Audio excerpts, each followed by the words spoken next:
Kalau dibilang saya mucikari, silahkan boleh dibuktikan.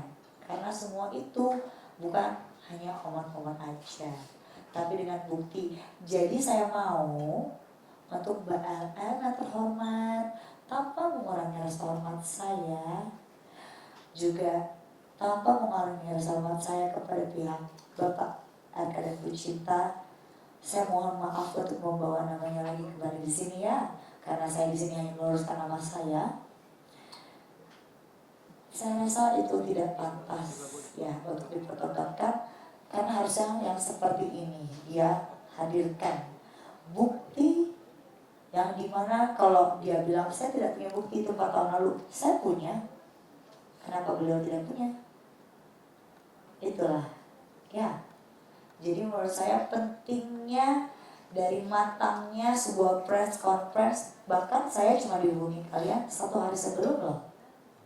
Kemarin kalian minta saya untuk berbicara, tapi saya bilang boleh gak sampai waktu besok. Tapi ini tidak matang menurut saya, belum matang. Mungkin kalau kalian memberikan saya waktu beberapa hari lagi, ini akan lebih matang. Tapi tidak apa-apa, karena menurut saya ini saya harus luruskan. Jelas adanya, saya sudah jelaskan di awal, saya kenal beliau di 23 Mei di salah satu kafe di Bilangan Jakarta Selatan gitu ya. Lalu satu lagi yang perlu saya sampaikan, saya tidak pernah memperkenalkan, dan beliau sendiri yang men-DM dari awal statement saya tidak pernah berubah karena saya mempunyai bukti. Jadi tolong lain kali kalau siap untuk berbicara, lampirkan bukti yang seperti saya. Itu aja. Satu lagi yang saya tidak setuju dengan Mbak LM adalah tentang wartawan mana waktu itu yang bertanya apa motivasi Mbak LM, apakah ingin menjadi istri Syah kah, atau ingin tes DNA kah, atau ingin diakui kah. Tapi beliau menjawab beliau mau uang. Bukan begitu? Saya sudah cek itu beribu-ribu kali. Jawab tolong media, iya atau tidak? Jawaban Lisa. Iya. Dia tidak ingin menjadi istri. Iya, jawabannya tidak menjadi istri saya. Terus apa? Uang. Uang.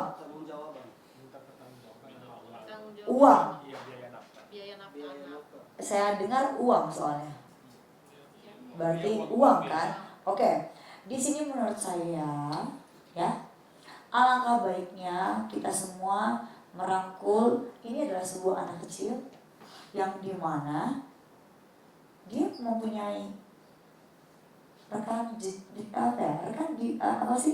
jejak digital ya, jejak digital di mana dia nanti akan punya rekan-rekan di kemudian hari. Dia juga tidak tahu bersekolah di mana. Dia juga akan menjadi bahan bulian, apalagi namanya kita sudah tahu, mukanya sudah di-spill. Apakah itu pantas untuk seorang ibu? Kalau saya, lebih baik saya menjadi tukang cuci piring saja untuk menghidupi anak saya, kalau memang tidak diakui seperti itu. Karena akan lebih terhormat seorang ibu berkorban untuk anaknya, kaki jadi kepala, kepala jadi kaki. Itu menurut saya. Alangkah bijaksananya seorang ibu seperti itu. Itu sih ya, bukan karena uang semata. Terima kasih. Oke, pertanyaan pertama tadi yang diberikan oleh Mbak Eva dari Ray-Ban. Oke. Motivasi Ayu mengeluarkan ini semua dan apakah Ayu memiliki perlindungan hukum? Jelas saya manusia biasa. Saya pasti tidak punya perlindungan hukum, tidak. Saya bukan orang yang kebal hukum, tapi saya hanya memberikan kebenaran. Jikalau suatu hari nanti ada upaya hukum dari pihak LM, silahkan berikan kepada saya. Kalau memang itu tidak benar adanya, ya. Jadi di sini kenapa saya berani Karena saya memang dari awal motivasi saya membeberkan kebenaran. Ya, tapi kenapa beliau selalu ke personal saya terus, ke personal saya terus? Kenapa memangnya hidup Anda tidak bahagia kah? Itu ya pertama. Lalu kedua, sejauh mana perkenalan Ayu dengan RK sehingga perkenalan LM dengan RK? Saya tidak pernah memperkenalkan, tapi pada saat saya makan, karena saya ada berada di satu organisasi, lalu saya berkomunikasi melalui video call, yang dimana itu ada di restoran. Mungkin Mbak Ellen ini termotivasi untuk mendengar beliau seperti itu.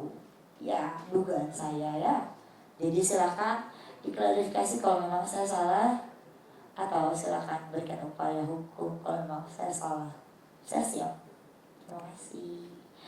Apa pertanyaan ketiga ya? Oke. Ayu Anianti Aulia sebagai mucikari. Saya sebagai Ayu Anianti Aulia dengan mengurangi rasa hormat, silahkan buktikan dan tunjukkan bukti-buktinya kalau memang saya seorang mucikari dan saya siap mendapatkan hukuman jika memang itu benar adanya.